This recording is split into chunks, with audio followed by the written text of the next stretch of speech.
प्रातः क्लास चल रहा था 14/9/1968। शनिवार को 5वें पेज की मध्यांश में बात चल रही थी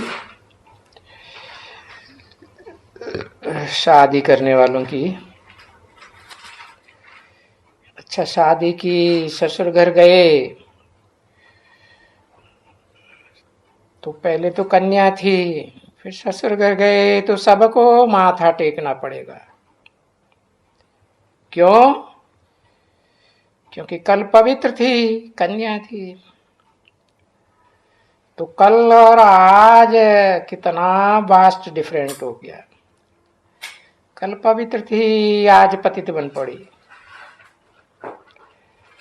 तो जब शादी करते हैं और जब न शादी करते हैं तो अंतर पड़ जाता है। शादी करते हैं तब मत्था टेकते हैं, और इनको माँ बाप जो भी आए, और जब शादी करते हैं तो मत्था उनको खुद टेकना पड़ता है। क्यों? क्योंकि कल पावन थी, आज पतित बन गई, तो मत्था टेकना पड़े। तो देखो, जो पावन होते हैं उनको पतित मत्था टेकते ही रहते हैं। यादगार बनी हुई है मंदिरों में। देवताओं की मूर्तियों को पतित मनुष्य मत्था टेकते हैं। खुद चैतन्य है, फिर मूर्तियों को भी मत्था टेकते हैं। अभी सन्यासी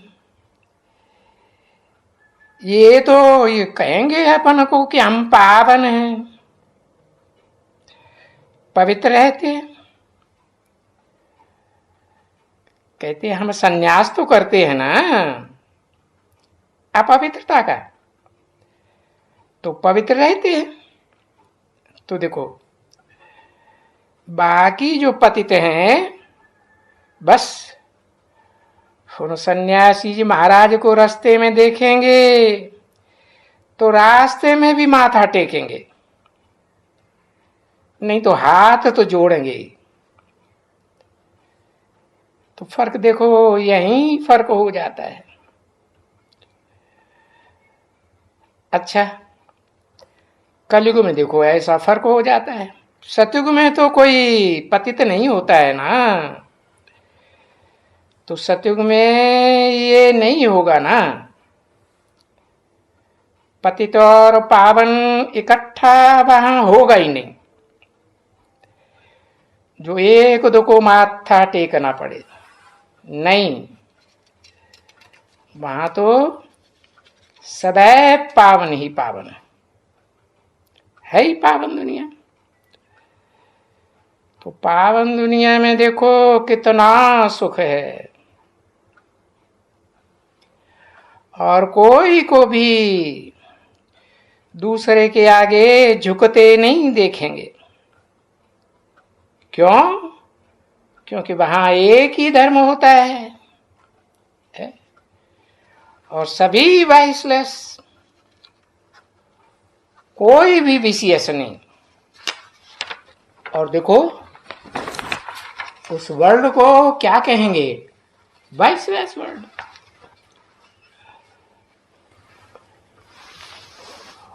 चौदह 9/1968 की प्रातः क्लास का 6ठा पेज। और ये वर्ल्ड है ना बच्चे, फिर इसको कहा जाता है कलयुगी वर्ल्ड है। तमो प्रधान दुनिया, तमो प्रधान युग, तो विशेष वर्ल्ड है। यानी सारी वर्ल्ड विशेष है, एक भी वाइसलेस नहीं, सभी पतित हैं।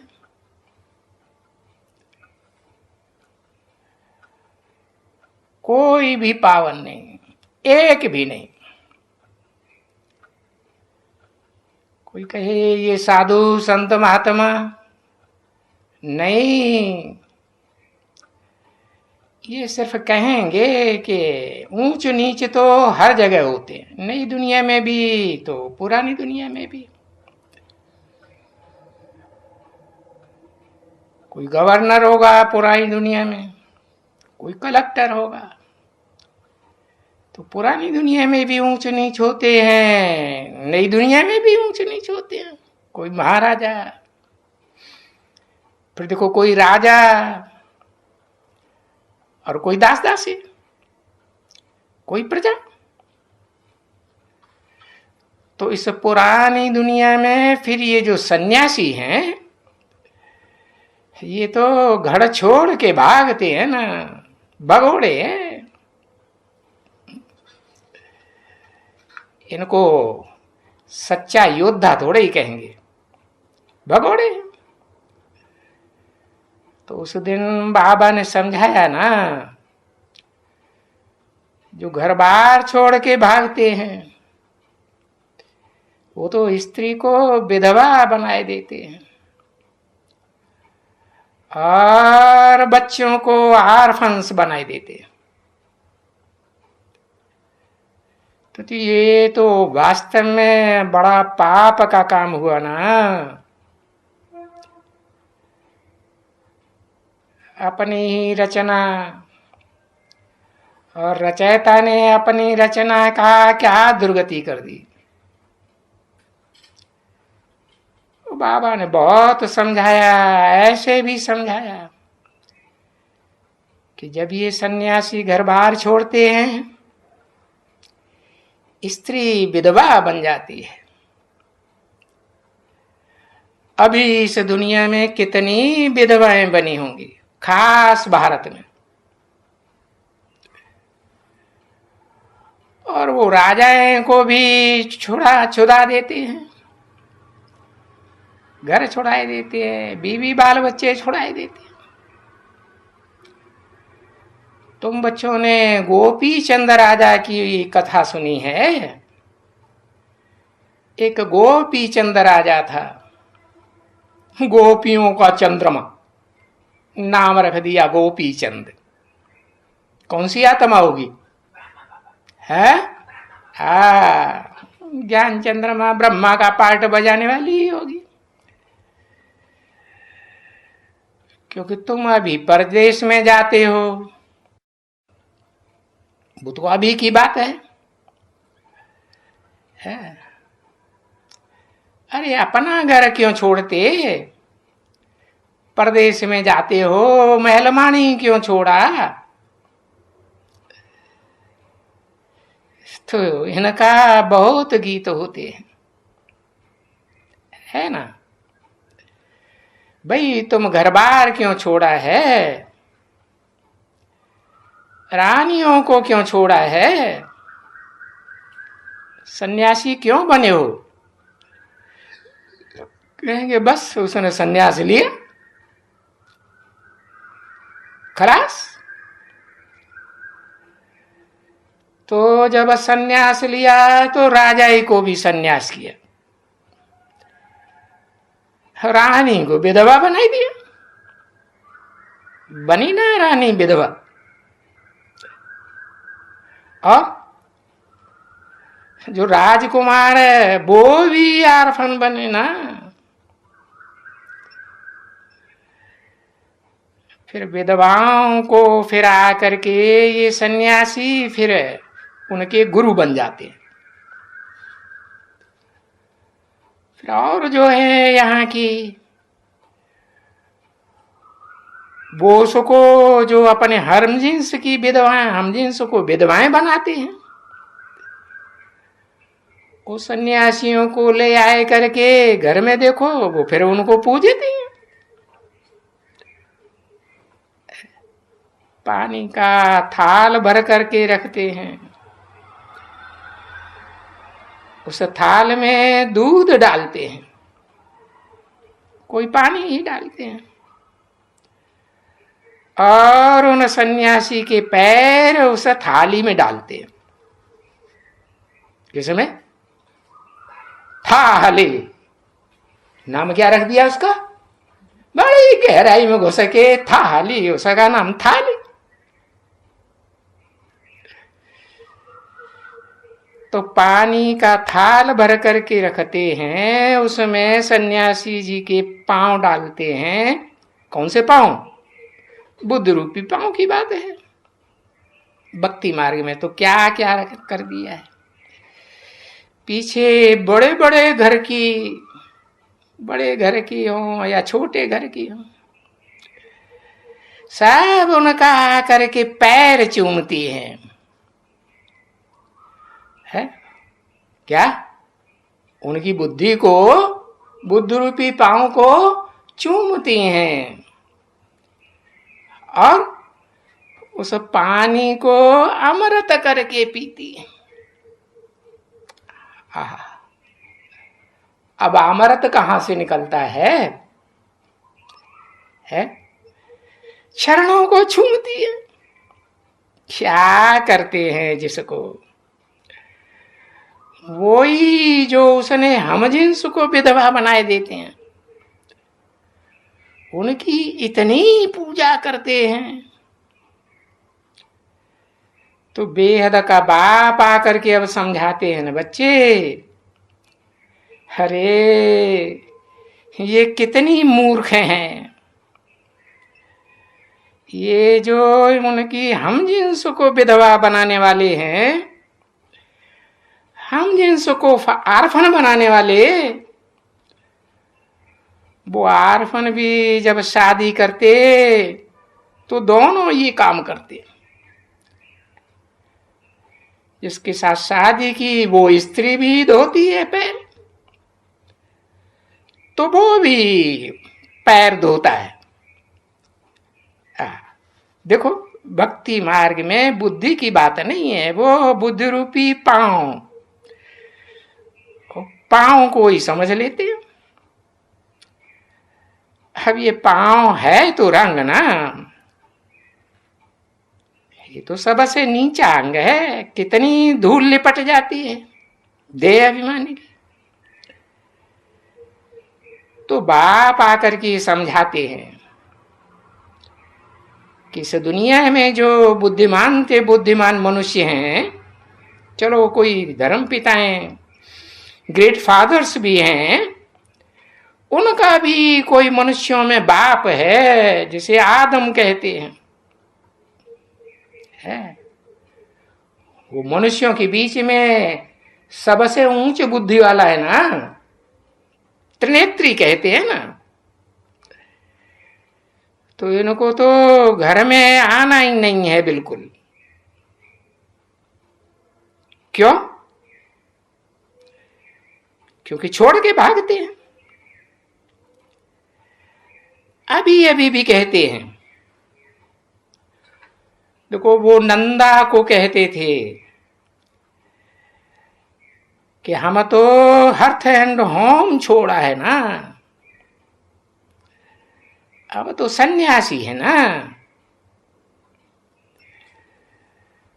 तो हम तो भ्रष्टाचार को श्रेष्ठाचारी बनाते हैं ना, कि भाई भ्रष्ट इंद्रियों के आचरणों को छोड़ दो, श्रेष्ठाचारी बनो। तो वो खुद को श्रेष्ठाचारी बनते हैं, बाकी जो विकारी हैं उनको भ्रष्टाचारी कहते हैं। गृहस्थियों को भ्रष्टाचारी समझते हैं ना, तो बोलते हैं हम तो देखो अच्छा काम करते हैं ना, कि जो भ्रष्टाचारी हैं उन भ्रष्टाचारी गृहस्थियों को छुड़ा करके, भ्रष्ट आचरण का धंधा छुड़ा करके भ्रष्ट इंद्रियों का श्रेष्ठाचारी बनाते हैं। तो ये फिर सन्यासियों का मान भी बहुत रखते हैं, परंतु काम तो सभी उल्टा करते हैं। देखो, एक तरफ में चलो घर छोड़ते हैं, और दूसरी तरफ में फिर गालियां ही गालियां देते हैं। किसको है? किसको गालियां देते हैं? हाँ, भगवान को गालियां ही गालियां देते रहते हैं, पहले पहले नंबर की गालियां। अरे भाई, कोई पूछे भगवान कहाँ है? हाँ? अब इतने ऊंचे थे, ऊंचे धाम का रहने वाला, जिसके लिए गीत भी गाते हैं, ऊंचा तेरा धाम, ऊंचा तेरा काम, ऊंचा तेरा नाम, फिर उसके लिए कह देते हैं सर्वव्यापी है, कण कण में है। अरे पांव की मिट्टी मिट्टी में भी बता देते हैं, कण कण में। अरे भला, तो फिर योग किससे रखते हो? है? कण कण के साथ योग रखते हो? कुत्ते बिल्लों के साथ योग रखते हो? कहते हैं हम तो ब्रह्म से योग रखते। अरे ये ब्रह्म क्या है? कहते हैं ब्रह्म तो ईश्वर है। अब ब्रह्म कहो या ब्रह्मा कहो, अर्थ क्या होता है? ब्रह्म माने बड़ी, मां माने मां, जो बड़े ते बड़ी मां है उसको कह देते हैं ब्रह्म ईश्वर है। अरे अरे क्या भला ब्रह्म वो जो है वो ब्रह्म सर्वव्यापी है? जो ऊंच ते ऊंच धाम है वो इस दुनिया में, पुरानी दुनिया में, कलयुगी दुनिया में व्यापी है। कहीं शांति दिखाई पड़ती है? उसको तो शांति धाम कहा जाता है। हाँ, कहते हैं ब्रह्म ईश्वर है, वो सर्वव्यापी है। अरे वो ब्रह्म को ईश्वर कहते हैं ना, तो फिर बाप आकर के कहते हैं कि बच्चे ये इनका भ्रम है। क्या? जो बड़ी अम्मा जगदम्बा को क्या कह देते हैं? वे ईश्वर है? ईश्वर है?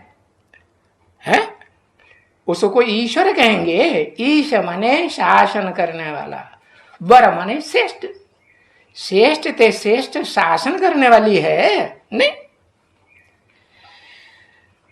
तो देखो, ऐसे भ्रम में पड़े हुए हैं। अब बाप कहते हैं ये ब्रह्म कोई ईश्वर नहीं है, ये इनका बड़ा भारी भ्रम है। जो उनको कहते हैं ईश्वर है, तो कोई भी वापस जाता ही नहीं है बेचारा। अरे इतने धर्म पिताएं हुए, सब सन्यासी हुए ना, है? जो बाप का घर है बनाया हुआ, नई दुनिया, स्वर्ग, हेवन है, उसको मन बुद्धि से भी छोड़ देते हैं ना। कहते हैं स्वर्ग को ऊंचा समझते हैं? नहीं, कहते हैं स्वर्ग के सुख का अभिष्टा समान। तो सन्यास भी करते हैं, तो भी कोई वापस नहीं जाते। पवित्र होके वापस जाएं शांति धाम और सुखधाम में जावे, अरे उनके लिए तो ये पक्का है कि ये हो ही नहीं सकता, हो ही नहीं सकता है। क्यों? क्योंकि एक ही है सर्व की सदगति दाता, और वो सर्व का सदगति दाता मैं एक ही हूं। क्या एक बिंदी? नहीं, बिंदी जब मुकर्रर रथ में प्रवेश करती है तब कहा जाता है वो एक ही व्यक्तित्व, एक ही पर्सनालिटी है, सबका सदगति दाता। इसलिए कहते हैं सबका सदगति दाता। साकार या निराकार? साकार। एक साकार भी है लेकिन निराकार भी है, साकारी सो निराकारी है। तो मैं आता ही हूं, इसलिए किस लिए? सबकी सदगति करने के लिए, अर्थात सबको पवित्र बनाने के लिए। एक पवित्र होकर के शांति धाम में रहते, एक पवित्र होके सुख धाम में रहते। क्या उन्होंने शास्त्रों में श्लोक लिख दिया है तो भी नहीं जानते क्या? कैसा अच्छा श्लोक लिखा है, द्वा सुपर्णा स्वयजा सखाया समानम वृक्षम भविष्यस्य जाते। ये षष्ठी रूपी वृक्ष है, इसमें दो चिड़ियाएं हैं, एक है भोगी और एक है अभोक्ता। एक वृक्ष के फल खाने वाला है और एक वृक्ष में रहता तो है लेकिन फलों को नहीं खाता। अब यहां तो दुखधाम है, सभी अपवित्र हैं, तो इसको इसीलिए कहा जाता है अपवित्र दुनिया। एक भी मनुष्य मात्र नहीं जो पवित्र हो, तो इसको कहा जाता है दुखधाम। कोई कहे क्यों दुखधाम कहते हो? अरे भाई, कोई है जो बीमार न पड़ता हो? सब बीमार होते हैं। देखो, अच्छा खासा मोटा ताजा पहलवान देखने में आता है? ये बैठे बैठे बीमार हो गया। कल अच्छा था, अभी बीमार हो गया, हार्ट फेल हो गया। होता है ना? हा? तो तुम उस सुखधाम के मालिक थे, जहां सुख ही सुख था, दुख का नाम निशान कभी नहीं होता था। पीछे ये द्वापर युग से रावण राज्य आया, इसको कहेंगे द्वैतवादी युग। इसलिए रावण को अनेक सिर दिखाते, अनेक मत देने वाला, अनेक बुद्धि रूपी सिर वाला। तो देखो, जब ऐसे रावण का राज्य आता है जो अनेक मतें देता है, अनेक बातें सुनाता है, तो तुम दुखधाम के मालिक बन गए उसके संग के रंग में आकर के। तभी बाप कहते हैं, क्या कहते हैं? क्या बच्ची, अभी तुम पराये राज्य में हो, तुम अपने राज्य में नहीं हो, तुम साथ सीताएं हो, रावण के बंधन में आ गए हो, पराये राज्य में आ गए हो। ये पराया राज्य है ना, तुम्हारा राज्य थोड़े ही है? राम राज्य थोड़े ही है। 14/9/68 की प्रातः क्लास का 7वां पेज। तुमने मेरी मत पर, कल्प कल्प मेरी मत पर तुम स्वर्ग स्थापन करते हो और नई दुनिया का राज्य लेते हो। और फिर क्या होता है? फिर बाद में वो रावण राज्य आने से पुरानी दुनिया हो जाती है, पतित हो जाता है। तो ये तो बच्चों ने समझा ना कि तुम कितना जन्म सुखधाम में रहते हो स्वर्ग में, फिर कितना जन्म दुखधाम नरक में रहते हो। है? पूछेंगे तो बच्चे बताएंगे आधा टाइम दुखधाम में, आधा टाइम सुखधाम में। अरे जन्म पूछते हैं, कितना जन्म है? तो कहेंगे 21 जन्म सुखधाम में रहते और 63 जन्म दुखधाम में रहते। अरे तो आधा आधा कहां हुआ? कहेंगे बाबा, सुखधाम में लंबी आयु होती है आत्मा की, आत्मा पावरफुल होती है तो लंबी आयु होती है। दुखधाम में आयु कमती होती जाती है तो ज्यादा जन्म होते हैं। इसलिए कहते हैं कि दुखधाम नरक में 63 जन्म रहते हैं। तो उसको कहा जाता है जहां कम जन्म होते हैं और लंबी आयु होती है उसको कहा जाता है सुखधाम, स्वर्गवासी। फिर यहां इसको कहा जाता है नरकवासी। कीड़े मकोड़ों में हासिल है, मुआफिक है। जैसे दीपावली पर वो पतंगे होते हैं ना, रात में कितने पतंगे पैदा हो जाते हैं और सवेरे को देखो सब मर पड़े। तो द्वापर से लेकर के नरकवासी बनते हो। क्यों? क्योंकि वहां स्वर्गवासी तो नरक में रहते ही नहीं है। वहां कौन रहते हैं? देवताएं रहते हैं कि नर रहते हैं? नर रहते हैं। तो नर क्या बनाएगा? नर नरक बनाता है। तो नरक में ही फिर रहते हैं, नरकवासी कहा जाता है। तो जो मनुष्य स्वर्ग में देवताएं थे, वास्तव में उनको मनुष्य तो नहीं कहेंगे। मन उनका कहां चलता है वहां स्वर्ग में? मन चलायमान होता है। ये तो द्वैतवादी द्वापर युग जब आता है, अनेक धर्म होते हैं, अनेक राज्य होते हैं, अनेक मतें होती हैं, तो फिर उनको नर कहा जाता है, विकारी बन जाते हैं। ओम शांति।